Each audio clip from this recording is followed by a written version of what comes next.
You know what? I'm living in a world where Cristiano Ronaldo has just been appointed Arsenal manager, and if something like that is possible, why can't we go and win the Euros?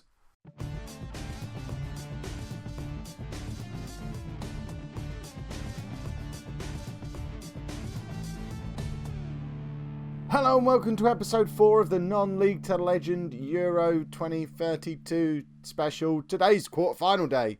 We're playing against Holland. The other three quarter-final matches have already happened. So if we have a quick look at them, so you can see potential next round opposition would be Germany. Portugal and Italy are in the other semi-final. So Germany will play against either ourselves or Holland. If we just glance through the previous winners, obviously Italy and Portugal are the last two winners. They're in the other semi-final. So even if we make it past 7th best team in the world, Holland, after beating 5th best team in the world, Spain, we then have to play 6th best team in the world, Germany, which will bring us up against one of the last two winners, which would be 16th place Portugal, which I suppose would be okay, or what are Italy? 3rd placed in the world, Italy. We are currently up to 20th in the world. We are completely out of our depth. We don't understand how we're still in the tournament at this stage, but somehow we are, and why not dream a little bit? The team that we're playing today, everyone is tired apart from Paul Williams. I don't know what to do. I've never seen a bunch of players that are in so much in need of a rest. Is this normal for international football? I don't really understand. Matt Lee's going to be in goal. Ron Osborne comes back in at the back, but I'm keeping Brad Skinner in the side. Who cares? He kept Molina quiet last game. Why should he lose his place? So Skinner, despite me writing him off as not really existing, is going to be playing in the quarterfinals of the Euros. Mitcham and Trotter either side as the fullbacks. And then Robinson comes in as the box-to-box midfielder on the left-hand side of the midfield three to give Wilkes a rest. Bradford and Adu making up the rest of the midfield with Simpson behind Williams and Tunnicliffe. So we now have some big names sat on our bench. Players who we expected to be part of the first 11 at the start of the tournament. Liam Talbot, Nathan Wilkes, Modou Fall, David Jackson. I mean, they were all in the team on the first day. And now they're all finding themselves drifting towards the periphery of the squad as other players emerge and take their place. What's this? Someone's made an offer for Danny Lamb, the goalkeeper who's never played outside of League One but somehow has 2 England caps. Who might have made an offer for him? Manchester City have made an offer for him. Interesting. So we might have a young English goalkeeper coming in to give Donnarumma a bit of backup, bit of competition. If we have a look at the scout report for him, he's not a million miles away from being as good as Donnarumma, but has the potential to become much better than him. So why not? I've played him for England now. Why not sign him for City as well? And maybe have another English keeper coming into Man City, who've previously had obviously Joe Hart and Jack Butland in this save, has long-serving England and Man City goalkeepers. Just before we get into the game, will quickly show you the signings we've made for City so far. I'm not going to show you any of the other ones we're looking at. There are a few other players who we're interested in bringing in. If you really wanted to know, go back a step and you could pause that and have a proper look. But Al Abalsamo, we looked at yesterday. That's the word. I know English. He's come in for a stupid amount of money, but looks like he's pretty good. We've brought in Rafał Libic, Polish wing-back or right midfielder from Real Madrid. I'm going to be training him straight away to play as right-back, and we all know what happened the last time we signed a right-back from Real Madrid. That was Lazarov, if you weren't around then.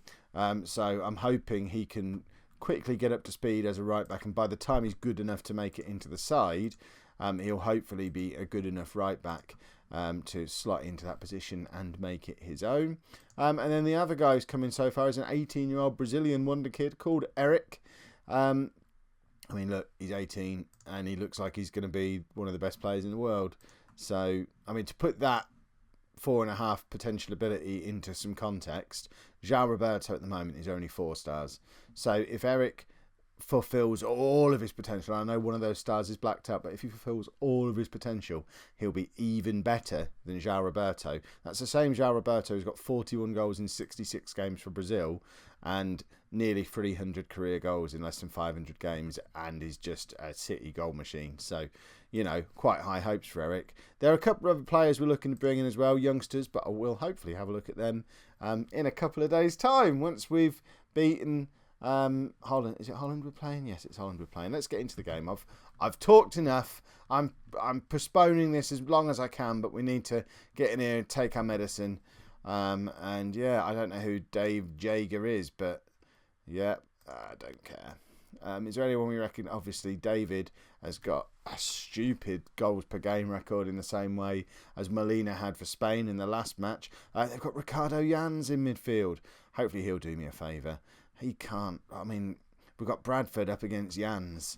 I mean, those two are regularly knocking each other out of my City side to play alongside or instead of Koulibaly. It's sort of the three of them battling for two spots constantly. So that's going to be quite an interesting battle in the midfield.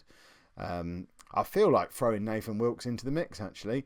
Kind of wish I hadn't have left him out. Now I realise Jans is playing, because Jans is one of the main reasons Wilkes had to leave City, and he might feel he's got a bit of a point to prove. Oh, for goodness sake. Offside? A little bit, maybe? The run's ending. It was very fun while it lasted. We've made it to the quarterfinals, which is further than anyone ever expected. I know it's only 5 minutes in, but this guy's got nearly 100 international goals.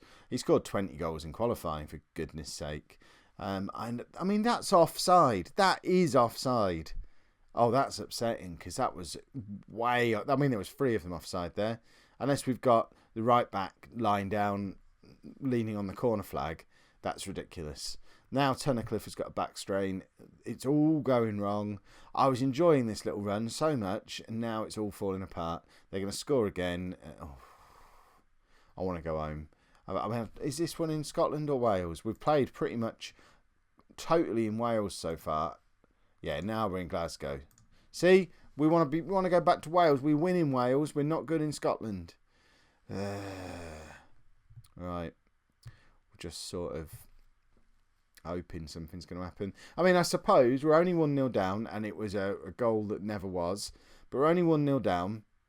So for as long as it's only 1-0, we've got the potential to just knock a ball over the top and just stick it in. Williams has broken free, and Williams has equalised. I mean, that's 5 goals in this tournament for Paul Williams now. Still nobody's heard of him. I don't understand how he's just exploded onto the international scene as a goal machine.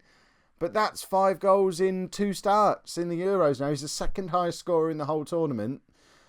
I don't have any explanation for why Paul Williams is scoring as many... I think I called him Phil a minute ago. I don't know why Paul Williams is scoring as many goals as he is, but goodness me, is it good fun. Oh, he's keeping Modou Fall out the side as well. In fact, I might bring Fall on for Tunnicliffe if Tunnicliffe has got an injury, which it seemed to get a little bit better, and now it's deteriorating again. So we've got Modou Fall on the bench. Why not bring him on? He's had a bit of a rest. A nice fit Modou Fall playing as a poacher should scare any team at any level, really. I don't know what the Holland defence is like, but I'd like to think we can get Fall in behind him, use his pace, use his finishing. There you go. David is offside this time. Brilliant. He was offside last time too. Goodness sake. Ramos isn't a very Dutch name for their goalkeeper, is it? Right. Come on, don't let them back into it. Oh, good save. Good double save from Matt Lee. Tell you what, from signing an English goalkeeper, why don't I sign that one again? Because that was absolutely brilliant goalkeeping from Matt Lee. I mean, Holland have had 2 clear-cut chances. We've only had 1 shot on target. We are very lucky to be level in this game because we are being absolutely battered by Holland. But the longer it stays like this, the more chance we've got of going and mugging them. I'm bringing Nathan Wilkes on now. There's no logic or reason to this. It's just, I know who he is, and I know he can knock a ball over the top for Fall to chase. So, I suppose, actually, there's quite a lot of logic and reason to it, but really, I consider him my man. I know he doesn't play for City anymore, and he never really made it at City, but I spent £40 million on him. I need to show that he's not a complete waste of space. Oh, who's that who's injured, though? I saw a 40% on there. Why do I not have the percentages on here? Can I not see? I need to go back and... Right, Brad Skinner's injured, so you're coming off straight away, young man. David Jackson. I mean, all these players who we were talking about before the match, 3 of them are now back in the team. Not necessarily for the players. I pulled hamstring for Skinner. That's his Euros done. I mean, we might all be done, but no more Brad Skinner. Told you he didn't exist. No one believed me. This is going to extra time, isn't it? Oh, go on. Let's go and nick it now. We've got 40 seconds. Wilkes over the top. No. Osborne put Trotters out wide. Cross comes into Williams. Oh, what a save that was, and what a moment that would have been for Paul Williams. Oh, good. I'm getting far too into this England nonsense. This was only supposed to be a bit of fun for me offline. This wasn't supposed to become part of the save. Right, extra time. We've got no more subs to make. Trotter out wide. Can he get another cross in? It's a crossfield past to Mitcham, which is weird. I couldn't speak for a minute there. I couldn't compute what had just happened. Why didn't he just cross it to one of our lethal strikers in the middle, rather than knocking it out to our out of position left back? But, you know, sure, he had his reasons. They were absolute trash, but at least he thinks what he was doing was right. Oh. But David, his second goal of the game, the 10,000th goal of the season for him, I imagine. Don't like the fact Ricardo Jans isn't looking very fit. Let's have him off. Ron Osborne could have done better there. And I think look at his silly dance. We've only had 2 shots all game. 2 shots on target, that is. I think our Euro dream might be over. We're getting tired. Oh, we have been absolutely... Oh, we're going to get Mitchum sent off now as well. We're down to 10 men. It's been fun, but I think the Euros are done for us. Trotter's just going to have to... The problem is, this takes away all our width going forward. Part of me thinks we do this, but have him as a half-back. So he drops back into the defence. I mean, that might seem really stupid when we've got one of the best strikers in the world up front for the opposition, but we need the width. Our goals come from crosses from the fullbacks. We can't not have fullbacks on the pitch. So hopefully Bradford can do a job. I mean, we've seen him play at centre-back before. Robinson, Modou Fall. I mean, you'd put your house on him scoring there. And Jackson, I'm losing the ability to form words now, which is a bit of a problem when you're trying to make a YouTube video. The whole team are shattered. The whole bringing Fall on and having him run at a tired defence hasn't really worked because he's as tired as they are now. I mean, everyone is a sliver of red on their condition bar. Jackson nearly got himself sent off there as well. I mean, we've got too many defenders on yellow cards. It's been the story of the tournament for us, really. We're just lumping the ball forward and kicking the opposition quite hard. We're playing the Ipswich way. But I think it's only been able to take us so far, and Holland are just too good a team.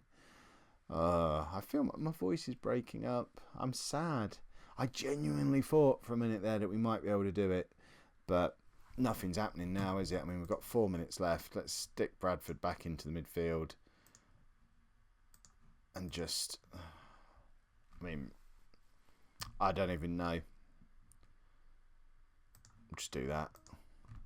I mean, they're going to get in behind us now, surely. Oh, go on, Trotter. Right, Robinson, Wilkes. Ball over the top to Fall. This is what we were looking for all the way through. Fall, why not square it? Williams is right there. Why would you not square that? Looking for the glory, and there was none to be had. Wilkes to... No. Oh, we've got like a minute. There's never any added time in extra time either. And they've got a corner and we've got 90 seconds left. We need to just lump this up to Modou Fall. Right, Williams is on it. Lump it now. Fall is in. Can he beat his man? Why would you hold the ball up there? You had the beating of your man. You're quicker than him. Oh... I'm annoyed that Modou Fall is the one I'm annoyed with because he's been so good for so long that he had 2 chances there to win that game for us and keep it, not win the game, but get us back into the tournament. Yeah, we were unfortunate. Yeah, whatever. I wonder if I'll get sacked now. That'd be a disappointment. I mean, bearing in mind where we were 2 years ago, that would be awful if they actually sacked me at this point. So look, it doesn't look like I've been sacked. Yeah, we're disappointed the fans, whatever. Doesn't look like I've been sacked. Excellent. So that's your lot for the Euros. I'll obviously let you know which of those 4 teams won the tournament when we get round to the first game of the Man City season. But that's where we'll pick up again tomorrow, back with Man City. So if you've not been enjoying the international stuff, apologies. You won't have to put up with it again for 2 years if I keep my job and if we get to the World Cup. If you've enjoyed today's episode, make sure you pop a like on there, subscribe to the channel if you are desperately eager to get back into some Man City stuff or want to see the World Cup in 2 years' time, And thank you very much for watching.